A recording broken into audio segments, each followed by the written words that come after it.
કલ્કીના નિર્માતાએ ફિલ્મના કાસ્ટિંગ વિશે કરી વાત, કહ્યું કમલ હાસનને કાસ્ટ કરવા સૌથી મુશ્કેલ, ફાઇનલ કરવામાં 1 વર્ષ લાગ્યો.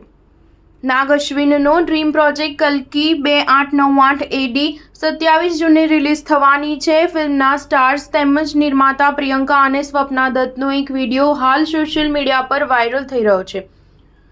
વિડીયોમાં તે કમલ હાસનને ફિલ્મ માટે કેવી રીતે કાસ્ટ કરવામાં આવ્યા હતા અને તેમને સમજાવવા માટે કેટલી મહેનત કરવામાં આવી તે અંગે ચર્ચા કરતા જોઈ શકાય છે. સ્વપ્ના દત્ત કહે છે, અત્યાર સુધીની સૌથી મુશ્કેલ કાસ્ટિંગ કમલ સરની હતી.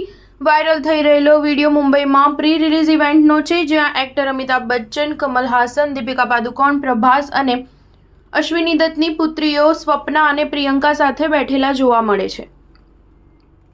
વિડીયોમાં સ્વપ્ના કહે છે કે યાસ્કીન આ ફિલ્મનો લીડ રોલ છે, પરંતુ યાસ્કીન કોણ બનશે તે અમારા માટે મોટો પડકાર હતો.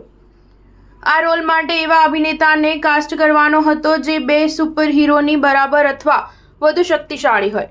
આવી સ્થિતિમાં અમે ખૂબ જ ચિંતિત બની ગયા, પરંતુ ઘણા સમય પછી અમારા મગજમાં એક નામ આવ્યું, કમલ હાસન. અમે ફક્ત કમલ સર વિશે જ વિચારી શકતા હતા, પરંતુ તે શોધવામાં અમને 1 વર્ષ લાગ્યો. આના પર પ્રભાસે આગળ કહ્યું, મેં વિચાર્યું કે તે આ કામ કેમ કરશે. કોઈ બીજા વિશે વિચારીને તેમને ત્રાસ આપશો નહીં.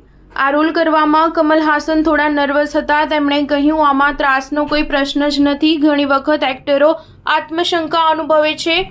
અમિતાભ બચ્ચન અને પ્રભાસે આવું કામ કર્યું છે, પરંતુ મેં આ પ્રકારનો રોલ અગાઉ કર્યો નથી.